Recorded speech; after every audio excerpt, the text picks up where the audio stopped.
Presiden Prabowo resmi umumkan mekanisme THR 2025. Ojek online mendapatkan perhatian Presiden. Pemkab Yahukimo siap sukseskan program Presiden Prabowo Subianto. Mensos dan Seskap tinjau kesiapan sekolah rakyat.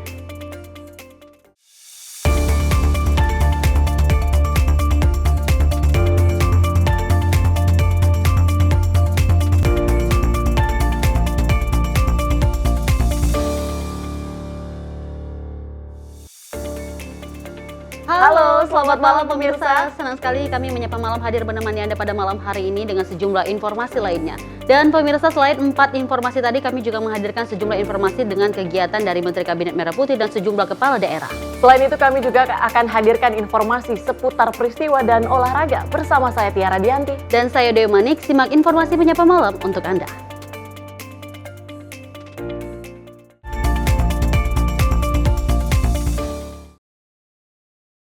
Dan pemirsa, kita awali informasi menyapa malam di mana Presiden Prabowo Subianto mengimbau para pengusaha layanan angkutan berbasis aplikasi untuk membayar bonus hari raya atau THR kepada para pengemudi ojek online dan kurir online dalam bentuk tunai. Presiden mengatakan pemerintah menaruh perhatian khusus kepada para pengemudi dan kurir online yang telah memberi kontribusi penting dalam mendukung layanan transportasi dan logistik di Indonesia. Presiden Prabowo Subianto mengumumkan pemberian tunjangan hari raya atau THR untuk para pengemudi ojek online dan kurir online. Pengumuman disampaikan langsung Kepala Negara di Istana Merdeka Jakarta pada Senin 10 Maret 2025. Turut hadir di Istana Merdeka Menteri Ketenagakerjaan Yassi Erli, CEO PT Goto Patrick Waluyo, dan pendiri sekaligus CEO Grab Antoni Tan. Presiden Prabowo Subianto meminta perusahaan layanan angkutan berbasis aplikasi ojek online atau ojol memberikan tunjangan hari raya kepada mitra pengemudi atau kurir. Presiden mengatakan saat ini terdapat sekitar 250.000 pekerja pengemudi dan kurir online yang aktif, sedangkan terdapat 1 hingga 1,5 juta berstatus part-time. Presiden Prabowo meminta pemberian THR ini paling lambat 7 hari sebelum Hari Raya Idul Fitri. Pada tahun ini pemerintah menaruh perhatian khusus kepada para pengemudi dan kurir online yang telah memberi kontribusi yang penting dalam mendukung layanan transportasi dan logistik di Indonesia. Untuk itu pemerintah menghimbau kepada seluruh perusahaan layanan angkutan berbasis aplikasi untuk memberi bonus hari raya kepada pengemudi dan kurir online dalam bentuk uang tunai dengan mempertimbangkan keaktifan kerja. Saat ini terdapat kurang lebih 250.000 pekerja pengemudi kurir online yang aktif dan kurang lebih 1 sampai 1,5 juta yang berstatus part-time, yang tidak full-time tapi part-time bekerja. Untuk besaran dan mekanisme pemberian bonus hari raya ini kita serahkan dengan nanti akan dirundingkan dan akan disampaikan oleh Menteri Ketenagakerjaan melalui surat edaran. Saudara-saudara sekalian, semoga dengan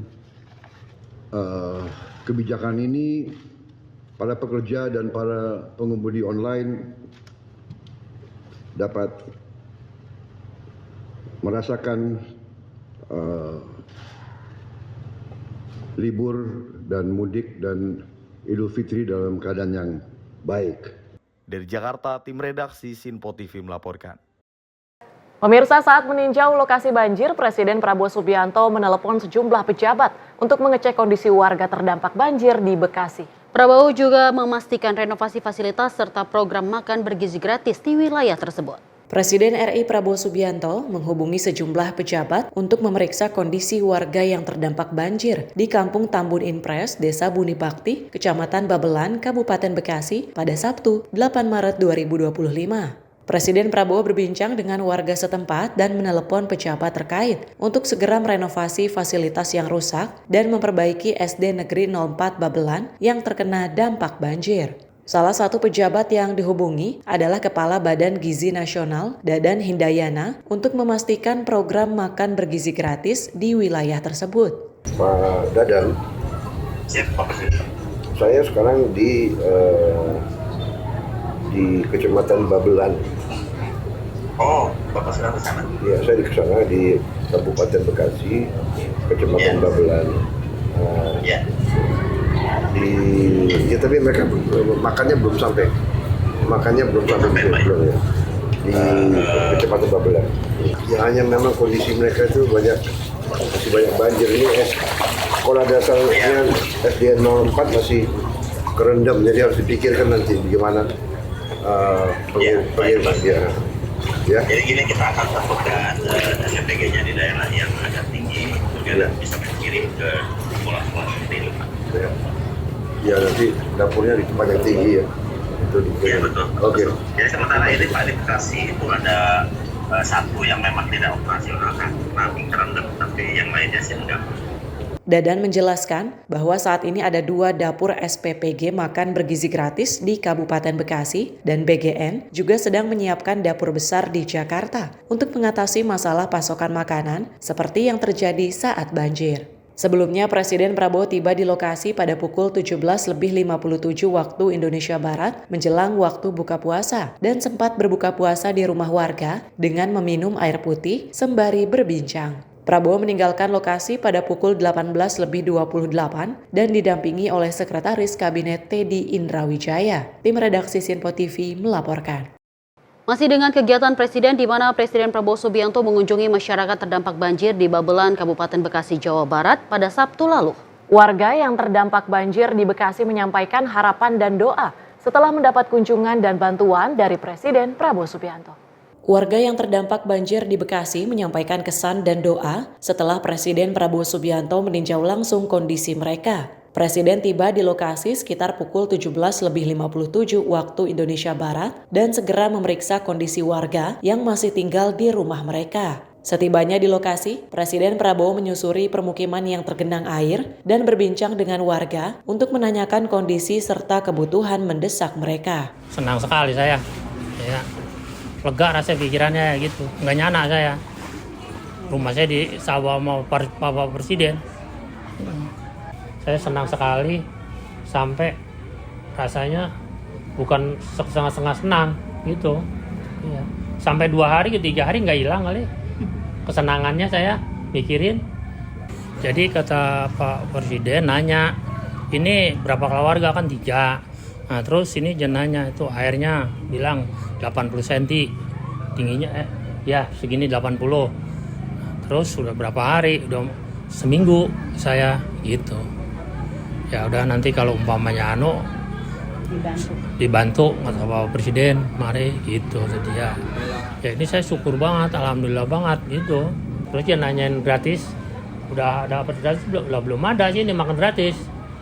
Ya saya syukur aja di Sabah begini, saya doain Bapak Presiden biar bisa lanjut lagi.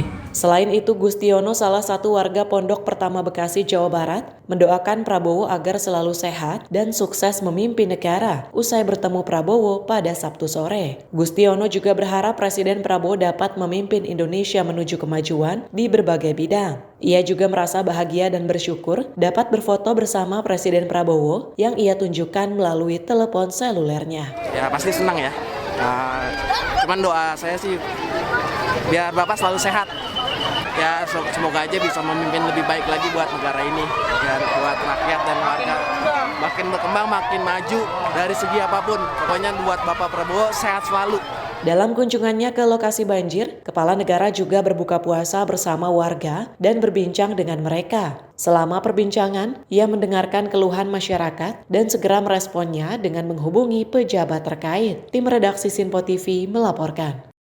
Pemirsa, Bupati Cianjur Muhammad Wahyu Ferdian terjun langsung dalam kegiatan gotong royong lobaan bersama masyarakat di Kampung Tegalaja, Kecamatan Cianjur, Sabtu 8 Maret 2025. Goro atau gorong royong lobaan ini dilakukan untuk membangun sebuah jalan di kampung tersebut. Wahyu yang mengenakan topi hitam dibalut rompi hijau tampak seksama memperhatikan mesin molen. Sesekali tampak berbincang dengan masyarakat di tengah guyuran hujan deras. Di lokasi juga terlihat kakak ipar Wahyu, tak lain merupakan mantan Bupati Cianjur Irfan Rifano Muchtar atau kerap disapa IRM. Ia turut mengikuti kegiatan Gorol. Ya, kegiatan hari ini adalah kegiatan Gorol, yaitu gotong royong lombaan. Jadi kita pemerintah Kabupaten Cianjur bersama-sama dengan masyarakat bergotong royong membuat jalan sini. Ya, harapannya kegiatan ini bisa terus berjalan. Selain kita meningkatkan infrastruktur di Cianjur, juga menjaga silaturahmi dengan warga masyarakat dan kedekatan kita antara pemerintah dengan masyarakat terus terjaga.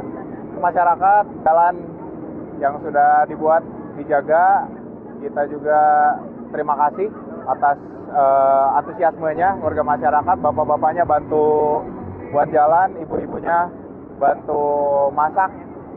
Jadi suasana kehangatannya kental banget. Terima kasih. Seusai melaksanakan Gorol, Wahyu mengatakan akses jalan yang dibangun menghubungkan Desa Babangkaret dan Desa Sukataris. Antusiasme masyarakat menurut ia patut diacungi jempol. Wahyu menambahkan Gorol yang merupakan kegiatan gotong royong menandakan semangat masyarakat dan pemerintah. Kepala Desa Babakan Karet Isep Solihin berterima kasih kepada Bupati Cianjur atas dibangunnya akses jalan dua desa melalui kegiatan Gorol. Ia berharap sarana prasarana jalan tersebut juga kedepannya dapat dilengkapi dengan penerangan jalan umum. Tim redaksi Sinpo TV melaporkan. Pemirsa, anggota DPR RI fraksi Gerindra Rahayu Saraswati Jojo Hadikusumo ini mengapresiasi Partai Nasdem yang secara rutin menggelar kegiatan bedah buku setiap hari Jumat. Rahayu menyebut kegiatan bedah buku sebagai salah satu upaya untuk meningkatkan minat literasi masyarakat Indonesia. Anggota DPR RI fraksi Gerindra Rahayu Saraswati Jojo Hadikusumo mengapresiasi Partai Nasdem yang secara rutin menggelar kegiatan bedah buku. Hal itu disampaikan Rahayu usai bedah buku Prabowo Subianto Jenderal Penakluk Sejarah Presidensial di Nasdem Tower, Jakarta. Rahayu menegaskan bahwa semangat literasi perlu terus dilakukan agar masyarakat Indonesia semakin kritis dan memiliki daya saing di tingkat internasional. Lebih lanjut, Rahayu juga menyampaikan rasa terima kasih kepada Partai Nasdem yang telah mengangkat perjalanan Prabowo Subianto menuju kepemimpinan nasional. Saya apresiasi luar biasa ya Partai Nasdem, rupanya ada kebiasaan untuk mengadakan bedah buku setiap hari Jumat. Ya tentunya karena kita adalah anak bangsa yang harus meningkatkan literasi bangsa kita, masyarakat Indonesia harus ada tambahan kecintaan terhadap literasi supaya kita tambah kritis, kita bisa berdaya saing internasional. Saya apresiasi sekali dan hari ini bedah bukunya adalah kebetulan tentang Pak Prabowo Subianto, Presiden kita, yang tentunya sebagai keluarga maupun sebagai kader beliau sangat apresiasi, menghormati dan juga berterima kasih kepada penulis dan juga kepada Partai Nasdem yang mau mengangkat bagaimana jejak beliau, perjuangan beliau untuk sekarang bisa menjadi presiden setelah perjuangan yang cukup lama, cukup alot, tapi menunjukkan inspirasi yang luar biasa yang mudah-mudahan bisa menginspirasi anak-anak muda dan generasi penerus, pemimpin penerus bangsa ini. Kisah perjuangan Prabowo diharapkan dapat menjadi inspirasi bagi generasi muda dan pemimpin masa depan bangsa. Dari Jakarta, Jihan Nabila Azizul Hakim, Sinpo TV melaporkan.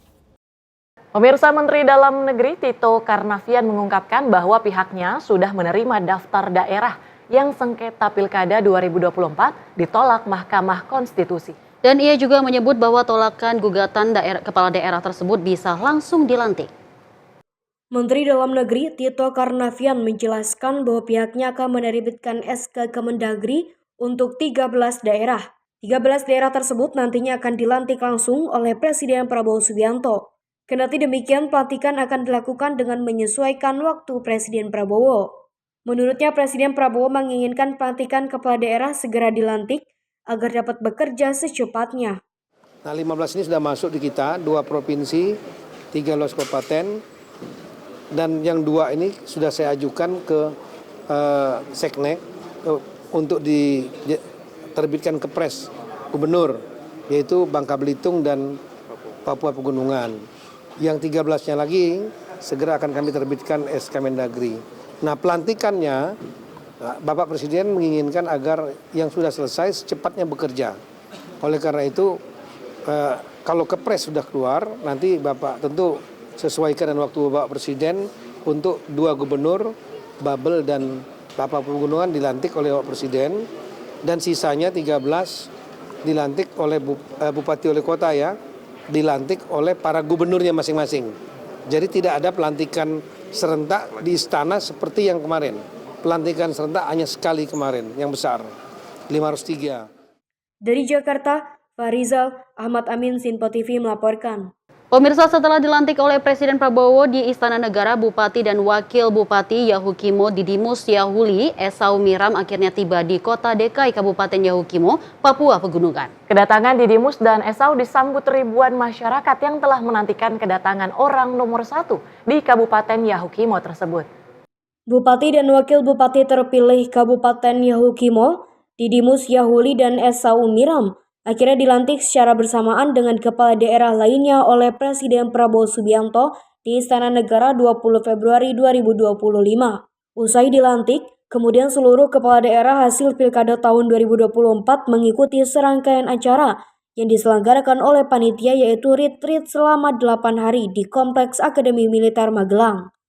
Didimus Esau akhirnya tiba di Dekai, ibu kota Kabupaten Yahukimo, Papua Pegunungan, dan disambut oleh ribuan masyarakat Yahukimo. Keduanya langsung diarak keliling kota Dekai sebelum menghadiri acara syukuran yang berlangsung di lapangan kantor Bupati Lama. Kedatangan orang nomor 1 di Kabupaten Yahukimo ini disambut sangat meriah. Bahkan seluruh masyarakat kota Dekai keluar ke jalan-jalan untuk menyambut kedatangan Didimus Yahuli dan Esau Miram. Dalam ibadah syukur ini juga masyarakat mengadakan proses adat, yaitu bakar batu dengan jumlah babi sebanyak 350 ekor. Dalam pidatonya di depan ribuan masyarakat ketika menghadiri ibadah syukur, Didimus Yahuli berterima kasih kepada seluruh masyarakat Kabupaten Yahukimo di 51 distrik dan 517 kampung yang sudah mempercayakan dirinya bersama Esau Miram memimpin Kabupaten Yahukimo 5 tahun ke depan. Ia bersama Wakil Bupati juga bertekad untuk menjalankan seluruh visi misi demi kepentingan masyarakat Yahukimo, yaitu kesehatan pendidikan dan pembangunan ekonomi. Tak hanya itu, Didimus Yahuli bersama Esau Miram juga akan mensukseskan program prioritas Presiden Prabowo Subianto tentang makanan bergizi gratis dan ketahanan pangan, tentunya dengan melibatkan seluruh instansi terkait. Kita harus kolaborasikan program nasional dan program daerah. Kemarin waktu kami ikut agenda di Magelang itu untuk khususnya untuk makan bergizi gratis, ini agenda nasional yang tidak bisa dibatalkan oleh siapapun. Karena itu nanti kami akan rapat lagi dengan semua stakeholder yang ada untuk merumuskan arah dan kebijakan yang baik, kemudian yang soft, yang semua pihak bisa menerima supaya program nasional ini jalan. Karena kemarin materi dari semua menteri yang berikan itu, kalau Indonesia ini dikelola dengan baik, maka kita akan jadi kekuatan pangan terbesar di dunia. Karena itu kita harus dukung program nasional seperti makanan gratis bergizi ini dengan program-program lain, UMKM, kemudian produksi beras, pangan seperti di Merauke. Itu kita kan sudah buat RPJMD di sini, lahan kita kan ada. Nah itu pun kita kelola sehingga kita bisa meningkatkan pendapatan asli daerah, tetapi juga menciptakan lapangan kerja baru untuk orang lain, tetapi income per kapita keluarga rata-rata pun meningkat, sehingga itu berkontribusi. Orang kuat baru keluarga kuat baru kabupaten kuat baru provinsi kuat baru negara kuat. 5 tahun ini kita akan fokus ekonomi dan pasti banyak hal yang akan kita buat. Dan orang kementerian juga banyak yang membuka diri jadi ini. Termasuk kekuatan kemarin juga Panglima sudah sampaikan untuk TNI yang ada, mereka bisa kita pakai untuk menjadi petani, mendampingi dan lain-lain. Sehingga memang kolaborasi siklus ini akan lebih baik lagi. Didimus juga mengingatkan kepada semua pihak bahwa momen pilkada telah usai. Untuk itu saat ini semua pihak fokus pada mensejahterakan masyarakat Yahukimo di semua bidang. Dalam kepemimpinan 5 tahun ke depan, Didimus Esau berjanji akan bekerja dengan sepenuh hati untuk kemajuan Kabupaten Yahukimo. Dari Jayapura, Papua, kontributor Sinpo TV melaporkan. Pemirsa, Menteri Sosial memastikan bahwa Sentral Terpadu Pangudi Luhur di bawah Kementerian Sosial yang berada di Kota Bekasi, Jawa Barat, rencananya akan dijadikan sebagai sekolah rakyat.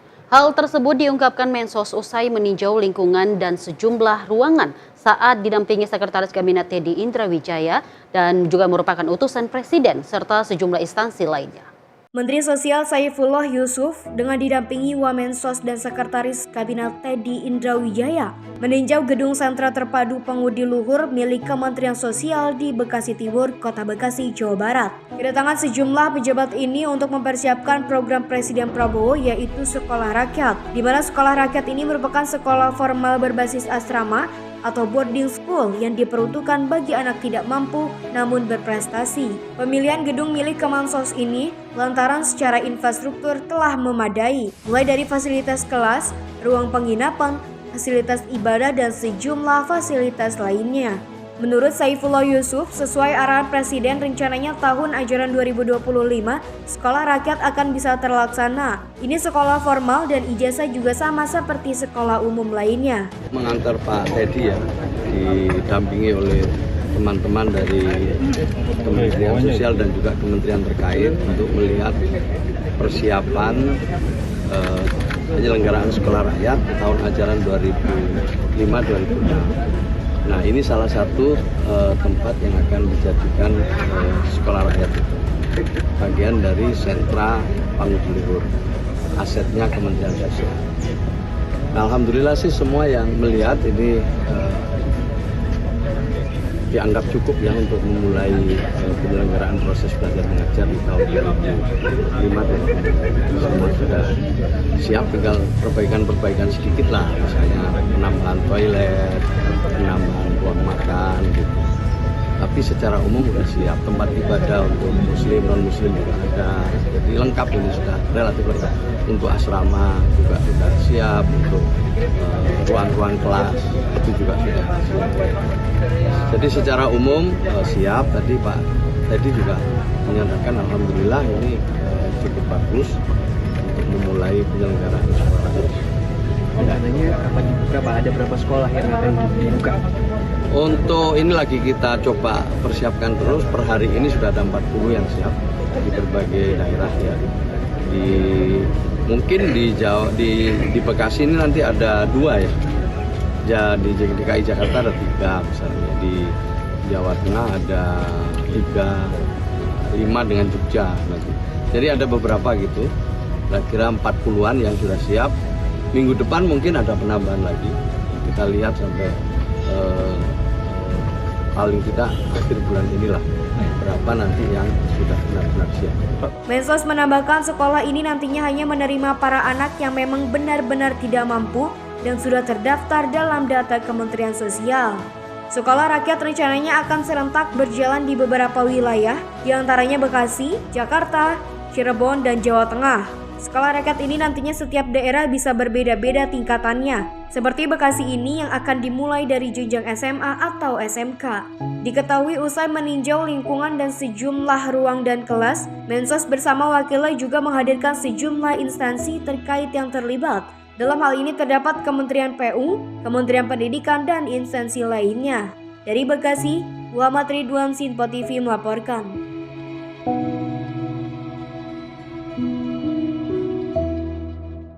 Pemirsa, kami akan hadirkan sejumlah informasi, di antaranya Presiden Prabowo ajak pengusaha nasional atasi kemiskinan. Selengkapnya usai jeda. Tetap di Menyapa Malam Sinpo TV.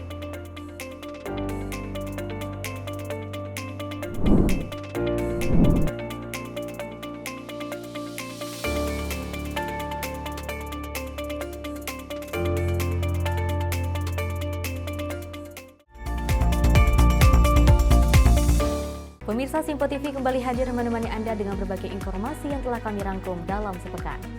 Sajian lengkap informasi sepekan kami hadirkan untuk Anda. Badan Legislasi DPR menemui masa unjuk rasa di depan gedung DPR RI Senayan, Jakarta. Menemani akhir pekan Anda bersama keluarga dengan rangkuman berita menyeluruh dalam Sinpo Sepekan setiap minggu pukul 6 pagi hanya di Sinpo TV. Halo, selamat malam pemirsa. Senang sekali rasanya kami mengisi ruang informasi Anda. Akhiri aktivitas Anda dengan rangkuman perkembangan peristiwa yang terjadi sepanjang hari.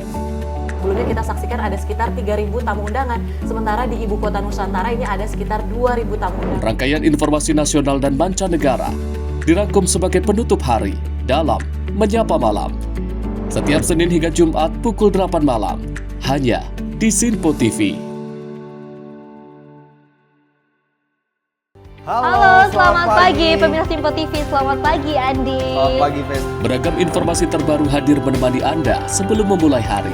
Itu memang dari Menteri Perhubungan juga mendukung, Betul. dari Menteri Keuangan juga mendukung, dan kita sebagai masyarakat pun juga harus mendukung. Mengangkat isu yang tengah menjadi pembicaraan paling hangat. Semarakan pagi Anda bersama Menyapa Pagi. Setiap Senin hingga Jumat pukul 6 pagi, hanya di Sinpo TV. Halo pemirsa, kami kembali hadir dengan sejumlah informasi yang kami himpun dari berbagai penjuru dunia. Rangkaian informasi yang membuat akhir pekan Anda begitu bermakna. Sebuah kelompok di Afrika Selatan memberikan layanan pertunjukan film dengan tenaga surya. Berita yang menjadi sorotan media dari dalam dan luar negeri, kami hadirkan untuk menemani pekan Anda dalam Sinpo Dunia Sepekan, Sabtu dan Minggu pukul 9 pagi, hanya di Sinpo TV. Kami hadir dengan rangkaian informasi dari berbagai penjuru dunia. Topik dan isu yang tengah menjadi sorotan mancanegara dikemas dengan lengkap untuk Anda.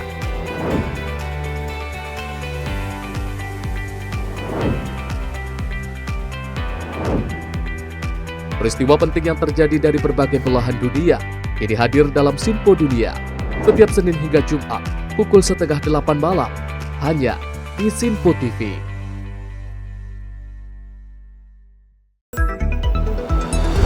Jadilah yang pertama mengetahui perkembangan terkini seputar informasi dari lembaga parlemen. Punya data nasional, tidak ada satupun backup berarti kan? Tiba-tiba ada putusan yang nggak masuk akal dan seperti ini gitu. Kita biarkan rekomendasi kepada KPK, periksa! Kami hadirkan informasi paling akurat untuk mengawal setiap informasi dalam rapat komisi dan paripurna. Tentunya bersama saya Andi Rezaldi yang telah kami rangkum dalam program Sinpo Parlemen. Saya Arif Rifani. Saksikan Sinpo Parlemen setiap Sabtu pukul 6 pagi, hanya di Sinpo TV.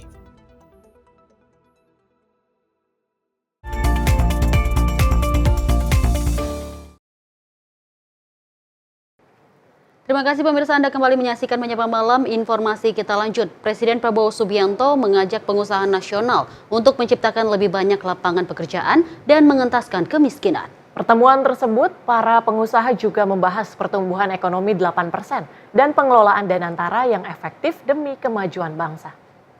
Presiden RI Prabowo Subianto mengajak pengusaha nasional untuk menciptakan lebih banyak lapangan kerja dan berperan dalam mengurangi kemiskinan di Indonesia. Ajakan ini disampaikan setelah pertemuan Prabowo dengan sejumlah pengusaha terkemuka di Istana Kepresidenan Jakarta pada Jumat lalu yang juga dihadiri oleh legenda investasi asal Amerika Serikat Ray Dalio. Tommy Winata, salah satu pengusaha yang hadir, mengkonfirmasi ajakan Prabowo terkait pembukaan lapangan kerja. Pokoknya ada penciptaan lapangan pekerjaan, ya kan, supaya masyarakat lebih baik hidupnya, lebih makmur. Hal serupa disampaikan oleh Ketua Umum Kadin Indonesia Anindya Bakri yang mendukung arahan Prabowo mengenai pengentasan kemiskinan dan target pertumbuhan ekonomi 8%. Ia juga mengungkapkan bahwa pertemuan tersebut membahas cara mengelola danantara dengan baik agar dapat memberikan dampak positif bagi bangsa dan masyarakat Indonesia. Kadin, saya sebagai Ketua Umum datang bersama teman-teman dunia usaha untuk berpikir bagaimana kita satu bisa mendukung program pemerintah untuk bisa mendapat pertumbuhan yang 8%, lalu juga menentaskan kemiskinan. Pengusaha Boy Thohir menyatakan bahwa dalam pertemuan tersebut, para pebisnis nasional diajak untuk bekerja sama membangun Indonesia yang lebih maju dan sejahtera. Selain Boy Thohir, hadir pula sejumlah pengusaha lainnya seperti Andi Samsyudin Arsyad, Sugianto Kusuma, Prajogo Pangestu, Tommy Winata, Antoni Salim, Frankie Usman Wijaya, James Riyadi, Khairul Tanjung, dan Hilmi Panigoro. Tim redaksi Sinpo TV melaporkan. Pemirsa, Wakil Presiden RI Gibran Rakabuming Raka meninjau pembangunan Universitas Syekh Nawawi, Banten di Serang pada Kamis 6 Maret 2025. Dengan progres pembangunan 82%, pemerintah menargetkan rampung pada April 2025. Wakil Presiden RI Gibran Rakabuming Raka meninjau pembangunan Universitas Syekh Nawawi Banten atau USNB yang berlokasi di Jalan Kampung Kemuludan, Tanarak, Kecamatan Tanarak, Kabupaten Serang, Banten. Wapres memantau langsung sejumlah area yang tengah dalam proses pembangunan. Dalam kunjungannya, Wapres didampingi oleh Wakil Menteri PU Diana Kusumastuti, Gubernur Banten Andra Soni, dan Rektor USNB Siti Hania Tunisa, guna memastikan progres pembangunan kampus berjalan sesuai rencana. Wapres juga memberikan arahan kepada pemerintah daerah setempat untuk turut mendukung penyelesaian pembangunan universitas ini, sebagaimana disampaikan Gubernur Banten Andra Soni. Wapres berharap USNB dapat menjadi pilar utama dalam pengembangan SDM di Banten dan sekitarnya. Tim redaksi Sinpo TV melaporkan. Pemirsa, Menteri Pertahanan Republik Indonesia Syafri Samsudin menerima kunjungan Menteri Pertahanan Vietnam, Jenderal Van Van Giang, di kantor Kementerian Pertahanan Jakarta Pusat pada Senin siang. Kedua Menteri Pertahanan itu juga berkomitmen untuk terus memperkuat kerjasama pertahanan secara bilateral, termasuk dengan mendukung peran dari masing-masing negara di kawasan. Menteri Pertahanan Syarif Samsudin menerima kunjungan kehormatan Menteri Pertahanan Vietnam Van Van Giang di kantor Kementerian Pertahanan RI Jakarta pada Senin 10 Maret 2025. Kepala Biro Infohan Sekjen Kementerian Pertahanan, Brigjen TNI Frega Wenas menyampaikan kunjungan Menhan Vietnam ini dalam rangka menjaga komitmen untuk terus memperkuat kerjasama pertahanan secara bilateral. Adapun salah satu poin yang dibahas yakni terkait kerjasama industri pertahanan kedua negara seperti pengadaan pesawat, helikopter, termasuk bom. Menteri Pertahanan Indonesia dan Vietnam itu pun berharap kerjasama bilateral ini bisa terus berlanjut, bahkan diharapkan setiap tahun dapat dilaksanakan kegiatan dialog, sehingga interaksi antar kedua negara bisa terus meningkat. Tentunya juga sejalan dengan peringatan 75 tahun hubungan diplomatik Indonesia dan Vietnam. Tadi dalam pertemuan, kedua Menteri Pertahanan menyampaikan komitmen untuk terus memperkuat kerjasama pertahanan secara bilateral, termasuk mendukung upaya dari masing-masing negara dalam meningkatkan kerjasama pertahanan, termasuk peran dari masing-masing negara di kawasan, baik Indonesia mendukung Vietnam maupun Vietnam mendukung Indonesia, khususnya dalam konteks kegiatan-kegiatan multilateral seperti EDMM, EDMM+, dan beberapa interaksi di level ASEAN. Dari Jakarta, Sri Dewi Handayani, Mutia Anggiani, Sinpo TV melaporkan. Pemirsa, kita beralih dengan informasi lainnya. Wakil Ketua Komisi 2 DPR RI Dede Yusuf memimpin rapat bersama Kementerian Dalam Negeri, KPU, Bawaslu, dan DKPP membahas terkait kesiapan pemungutan suara ulang Pilkada 2024. Dalam rapat tersebut, Dede Yusuf meminta penjelasan tentang kepastian anggaran dan pelaksanaan pemungutan suara di 24 daerah se-Indonesia. Komisi 2 DPR RI melakukan pengecekan terhadap Kementerian Dalam Negeri, KPU, Bawaslu, dan DKPP untuk memastikan kesiapan anggaran pemungutan suara ulang atau PSU Pilkada 2024 bagi 24 daerah se-Indonesia. Hal itu dibahas dalam rapat kerja dan rapat dengar pendapat yang dipimpin Wakil Ketua Komisi 2 DPR RI, Dede Yusuf di Kompleks Parlemen Senayan, Jakarta. Dede Yusuf juga meminta penjelasan tentang kepastian anggaran dan pelaksanaannya mulai dari Mendagri, pimpinan KPU, Bawaslu, dan DKPP baik untuk PSU, PUSS, dan rekapitulasi suara ulang di 26 daerah pemilihan sebagaimana putusan MK. Kalau kita perhatikan PSU bisa terjadi karena banyaknya catatan-catatan seperti persyaratan yang tidak terpantau dengan baik, lalu kemudian interpretasi MK terhadap masa jabatan dan lain-lain. Nah, kita tidak ingin ini terjadi, oleh karena itu di dalam kesimpulan tadi kami menyampaikan bahwa pemerintah menjamin bahwa pelaksanaan ini dilaksanakan sesuai peraturan perundang-undangan dan tanpa ada kecacatan atau ada kesalahan di kemudian hari. Jangan sampai ada PSU kedua. Ya, karena kalau PSU apapun juga bentuknya, karena akibat daripada kelalaian yang dilakukan sebelumnya, itu berdampak terhadap anggaran negara atau juga anggaran rakyat yang terpakai untuk hal-hal yang seperti pilkada seperti ini. Di tengah dalam kondisi pemerintah saat ini juga semua melakukan efisiensi, maka kita berharap PSU ini benar-benar dilaksanakan dengan seefektif mungkin. Penyelenggara di bawah juga kadang-kadang mungkin juga kurang cermat lah ya di dalam melakukan, sehingga terjadi hal-hal yang tadi terlewatkan dari dalam masalah administrasi ya. Dan ini yang kemudian kami minta ini tidak boleh terjadi lagi, tidak boleh terulang kembali.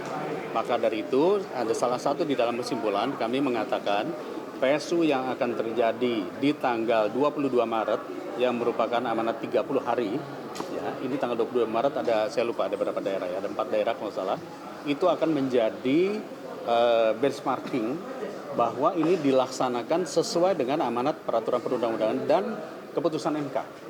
Artinya dari sini nanti segera setelah tanggal 22 Maret, mungkin 4 hari atau 5 hari kemudian kita raker kembali, membahas, mengevaluasi untuk yang berikutnya, yang 45 hari, 90 hari, dan seterusnya. Seperti diketahui sebelumnya, Mahkamah Konstitusi memerintahkan PSU di 24 daerah setelah memutuskan sengketa hasil Pilkada 2024 dalam sidang pleno yang berlangsung pada 24 Februari lalu. Dari Jakarta, tim redaksi Sinpo TV melaporkan. Pemirsa, Menteri Dalam Negeri Tito Karnavian menanggapi usulan terkait pemungutan suara ulang yang akan dilakukan dapat menggunakan dana pendidikan atau kesehatan jika kekurangan anggaran. Dirinya juga menegaskan bahwa anggaran pendidikan dan kesehatan dalam APBD tidak dapat digunakan untuk pemungutan suara ulang kepala daerah.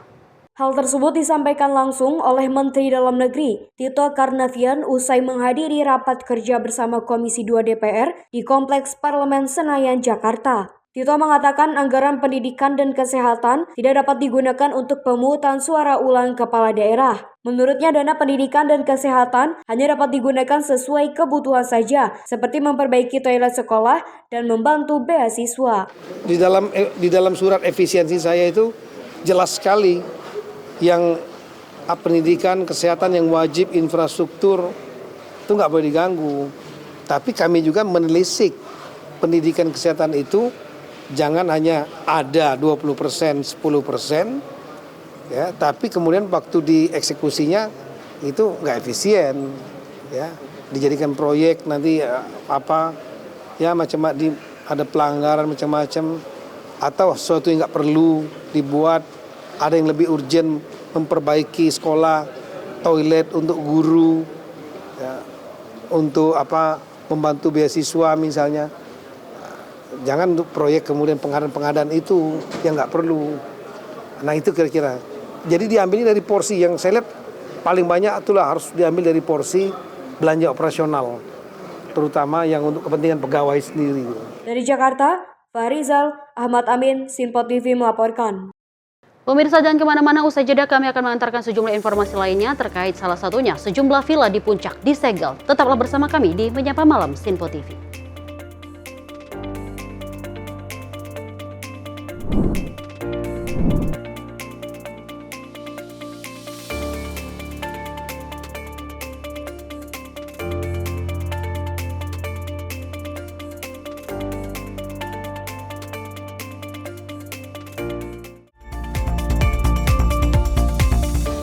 Pemirsa, Sinpo TV kembali hadir menemani Anda dengan berbagai informasi yang telah kami rangkum dalam sepekan. Sajian lengkap informasi sepekan kami hadirkan untuk Anda. Badan Legislasi DPR menemui masa unjuk rasa di depan gedung DPR RI Senayan, Jakarta. Menemani akhir pekan Anda bersama keluarga dengan rangkuman berita menyeluruh dalam Sinpo Sepekan setiap minggu pukul 6 pagi hanya di Sinpo TV. Halo, selamat malam pemirsa. Senang sekali rasanya kami mengisi ruang informasi Anda. Akhiri aktivitas Anda dengan rangkuman perkembangan peristiwa yang terjadi sepanjang hari. Sebelumnya kita saksikan ada sekitar 3.000 tamu undangan, sementara di Ibu Kota Nusantara ini ada sekitar 2.000 tamu undangan. Rangkaian informasi nasional dan mancanegara dirangkum sebagai penutup hari dalam Menyapa Malam. Setiap Senin hingga Jumat pukul 8 malam, hanya di Sinpo TV. Halo, selamat pagi pemirsa Sinpo TV. Selamat pagi Andi. Selamat pagi, Fen. Beragam informasi terbaru hadir menemani Anda sebelum memulai hari. Itu memang dari Menteri Perhubungan juga mendukung, Betul. dari Menteri Keuangan juga mendukung, dan kita sebagai masyarakat pun juga harus mendukung. Mengangkat isu yang tengah menjadi pembicaraan paling hangat. Semarakan pagi Anda bersama Menyapa Pagi. Setiap Senin hingga Jumat pukul 6 pagi, hanya di Sinpo TV. Halo pemirsa, kami kembali hadir dengan sejumlah informasi yang kami himpun dari berbagai penjuru dunia. Rangkaian informasi yang membuat akhir pekan Anda begitu bermakna. Sebuah kelompok di Afrika Selatan memberikan layanan pertunjukan film dengan tenaga surya. Berita yang menjadi sorotan media dari dalam dan luar negeri. kami hadirkan untuk menemani pekan Anda dalam Sinpo Dunia Sepekan, Sabtu dan Minggu pukul 9 pagi, hanya di Sinpo TV. Kami hadir dengan rangkaian informasi dari berbagai penjuru dunia.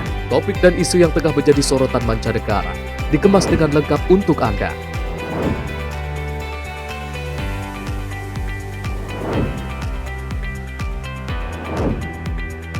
Peristiwa penting yang terjadi dari berbagai belahan dunia kini hadir dalam Sinpo Dunia setiap Senin hingga Jumat pukul 7:30 malam hanya di Sinpo TV.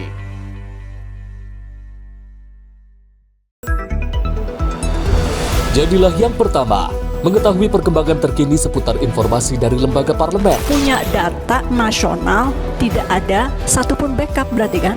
Tiba-tiba ada putusan yang nggak masuk akal dan seperti ini gitu.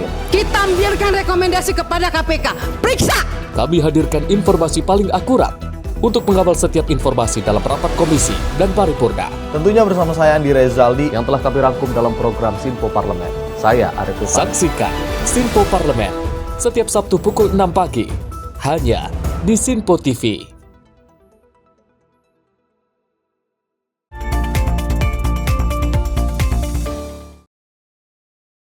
Terima kasih pemirsa, Anda masih menyaksikan Menyapa Malam. Informasi kami lanjutkan.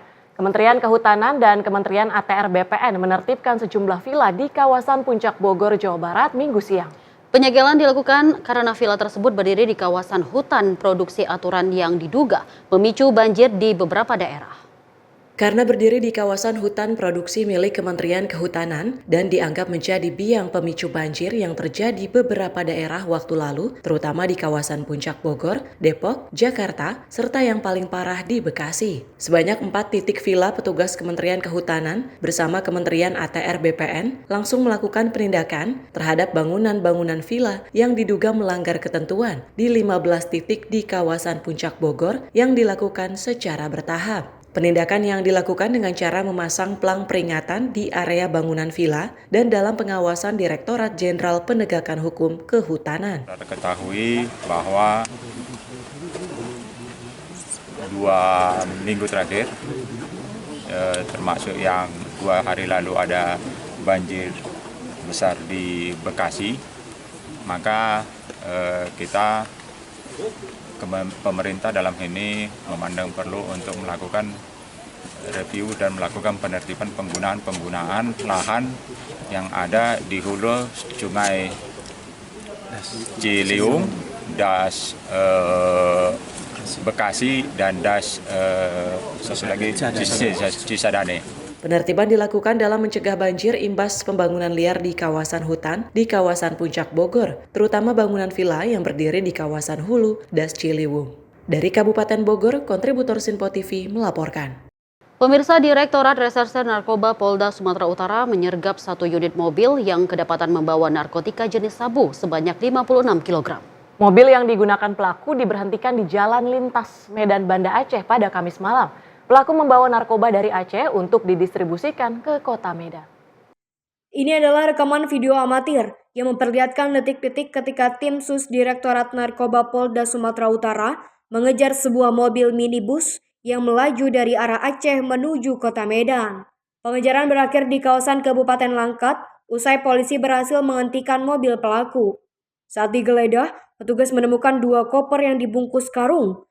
Di dalamnya terdapat 56 bungkus narkotika jenis sabu dengan berat total mencapai 56 kg. Direktur Reserse Narkoba Polda Sumatera Utara, Komisaris Besar Polisi Yemi Mendagi, Jumat sore menyebut dalam pengejaran mobil pembawa 56 kg sabu ini, terdapat 1 pelaku yang berhasil melarikan diri dan kini dalam pengejaran. Berdasarkan pengakuan 1 pelaku yang ditangkap, dirinya mengaku jika narkoba yang dibawa berasal dari Lok Seumawe, Aceh, dan berencana membawa narkoba ke kota Medan. Pelaku berinisial A mengaku baru pertama kali membawa narkoba dari Aceh menuju kota Medan karena tergiur upah puluhan juta rupiah. Direktorat Reserse Narkoba Polda Sumatera Utara memastikan akan memberikan tindakan tegas terhadap setiap pelaku narkoba yang masih berani mengedarkan narkoba ke Sumatera Utara. Nantinya pengawasan di setiap jalur pembatasan dan akses masuk Sumatera Utara akan semakin ditingkatkan untuk mencegah masuknya narkoba. Direktorat Narkoba berhasil mengamankan 56 kg dengan 1 orang tersangka. 1 orang tersangkanya lagi pada saat penangkapan berhasil melarikan diri, tapi sampai dengan saat ini kita lagi melakukan pengejarannya. Sabu tersebut dibawa dari wilayah Aceh, kemudian mau dibawa ke wilayah Medan, dan kita amankan pada saat di jalur lintas Aceh Medan, tepatnya di wilayah Kabupaten Langkat. Satu pelaku yang ditangkap dalam kasus ini kini terancam akan dipenjara selama lebih dari 5 tahun atau dapat dihukum dengan hukuman mati karena dijerat dengan Undang-Undang Nomor 35 Tahun 2009 tentang narkotika. Dari Medan, Sumatera Utara, kontributor Sinpo TV melaporkan. Pemirsa, seorang pria berinisial MNA menusuk mantan pacarnya S di Mall Tamrin City, Tanah Abang, Jakarta Pusat pada Sabtu siang. Aksi ini dilakukan karena pelaku merasa sakit hati setelah korban memiliki kekasih baru. Kapolsek Metro Tanah Abang AKBP Aditya SP Sembiring mengungkapkan bahwa MNA tidak bertindak sendiri, melainkan mengajak rekannya FF yang berumur 20 tahun untuk menganiaya korban yang bekerja di mal tersebut. Saat bertemu di lantai D1, sekitar pukul 18.00 waktu Indonesia Barat, MNA langsung menusuk S, menyebabkan luka serius di lengan. Korban kemudian dibawa ke rumah sakit terdekat untuk mendapat perawatan medis. Polisi segera menyelidiki laporan tersebut dan menangkap MNA di Kalibata pada pukul 21.30 waktu Indonesia Barat, serta FF di Bekasi pukul 24.00 waktu Indonesia Barat. Barang bukti berupa pisau juga diamankan. Kapolres Metro Jakarta Pusat Kombes Pol Susatyo Purnomo Condro menjerat MNA dengan pasal 340 KUHP yang ancamannya hukuman mati seumur hidup atau maksimal 20 tahun penjara. Dari Jakarta, Adelia Saptiarina, Sinpo TV melaporkan. Pemirsa, unit Reskrim Polsek Tambora berhasil menggagalkan pengiriman belasan sepeda motor yang diduga merupakan hasil curian. Selain mengamankan sang sopir, pelaku juga menyita 13 unit motor metik yang diangkut tersangka menggunakan truk ekspedisi untuk dikirim ke wilayah Bengkulu. AMR usia 45 tahun, sang sopir truk ekspedisi yang sedang dalam perjalanan ke Bengkulu ini tak bisa berbuat banyak saat disergap petugas kepolisian unit Reskrim Polsek Tambora. Saat dilakukan penggeledahan, petugas mendapati 13 unit sepeda motor metik tanpa dokumen kelengkapan surat yang diduga merupakan barang hasil curian. Guna mengelabui petugas, sang sopir menutupi belasan sepeda motor tersebut dengan puluhan kardus yang berisi alat tulis kantor atau ATK. Kapolsek Tambora Kompol Kukuh Islami menuturkan, pengungkapan kasus curanmor ini berawal di saat petugas sedang melakukan penyidikan kasus sindikat curanmor. Dari pengembangan kasus ini, polisi mendapati informasi terkait adanya pengiriman motor ke Bengkulu yang akan diangkut menggunakan truk ekspedisi, sampai akhirnya petugas melakukan pengejaran dan penyergapan terhadap sopir truk tersebut. Dari hasil pemeriksaan sang sopir, dirinya mengaku mendapat perintah dari seseorang untuk mengantarkan 13 unit sepeda motor tanpa kelengkapan surat ini ke Bengkulu dengan mendapatkan upah senilai Rp500.000 dengan hitungan per 1 unit motor. Polisi masih mengembangkan kasus ini, di mana 2 orang lainnya yang memberikan perintah kepada sang sopir untuk mengirimkan dan 1 orang lagi yang menerima motor dugaan hasil curian ini masih dalam pengejaran petugas. Truk ekspedisi yang lewat di Jalan Telukong, lalu anggota kami memberhentikan mobil tersebut di Jalan Tubagus Sangke. Setelah dilakukan pemeriksaan dan penggeledahan bahwa benar mobil tersebut membawa 13 kendaraan bermotor tanpa dilengkapi dengan surat-surat. Motor tersebut ditaruh di bagian dalam truk dengan modus mengelabui petugas. Di bagian belakang truk ditaruh alat ATK. Lalu kita berhasil mengamankan supir ekspedisi tersebut dengan inisial AMR ke Polsek Tambora. Saat ini kami sedang melakukan pengembangan lebih lanjut terkait perkara tersebut. Himbauan untuk masyarakat, bagi masyarakat yang memiliki kehilangan motor dapat mendatangi Polsek Tambora dengan membawa surat-surat untuk menyocokkan surat-surat tersebut dengan kendaraan yang kita amankan di Polsek Tambora. Selain truk ekspedisi berwarna putih, sebanyak 13 unit sepeda motor metik kini telah diamankan petugas sebagai barang bukti. Kini sang sopir masih menjalani pemeriksaan intensif di Mapolsek Tambora. Dari Jakarta, kontributor Sinpo TV melaporkan. Pemirsa, kecelakaan maut terjadi di Jalan Jamin Ginting, Medan pada Minggu dini hari. Insiden ini diduga akibat balapan liar antara mobil BMW dan Fortuner. Seorang wanita berusia 29 tahun tewas setelah ditabrak mobil BMW yang terlibat dalam aksi balapan. Polisi kini menyelidiki kejadian tersebut. Kecelakaan tragis terjadi di Jalan Jamin Ginting Medan pada Minggu 9 Maret 2025, sekitar pukul 00:30 waktu Indonesia bagian Barat. Insiden ini melibatkan dua mobil, BMW dan Fortuner yang diduga sedang melakukan balapan liar. Dalam kejadian tersebut, seorang wanita berinisial NA berusia 29 tahun meninggal dunia setelah sepeda motor yang dikendarainya ditabrak mobil BMW. Selain NA, seorang pria yang diduga merupakan pengemudi ojek online juga menjadi korban. Menurut saksi mata, mobil BMW melaju dengan kecepatan tinggi saat menabrak sepeda motor korban. Warga yang berada di lokasi langsung berkerumun menyaksikan kejadian tersebut. Mobil BMW akhirnya berhenti di depan mobil Fortuner yang juga diduga terlibat dalam aksi balapan. Polisi segera turun tangan untuk mengamankan lokasi dan mengumpulkan keterangan dari saksi mata serta pengemudi kendaraan. Hingga saat ini pihak kepolisian masih melakukan penyelidikan untuk mengungkap penyebab pasti kecelakaan dan pihak-pihak yang bertanggung jawab. Kasus ini menjadi pengingat serius akan bahaya balapan liar di jalan raya. Diharapkan pelaku dapat segera ditindak sesuai dengan hukum yang berlaku agar kejadian serupa tidak terulang kembali. Dari Jakarta, Alwendi, Sinpo TV melaporkan.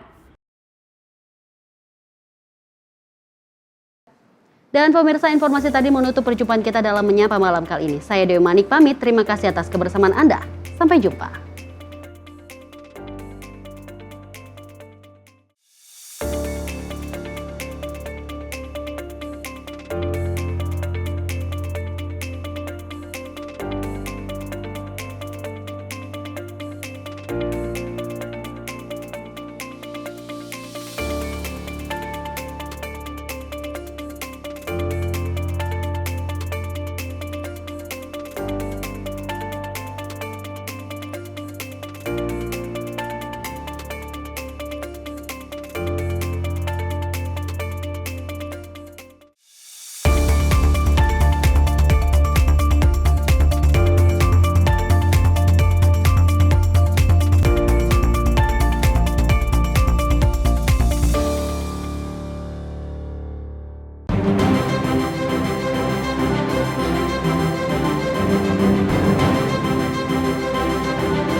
Simpo TV, News, Sport, Entertainment.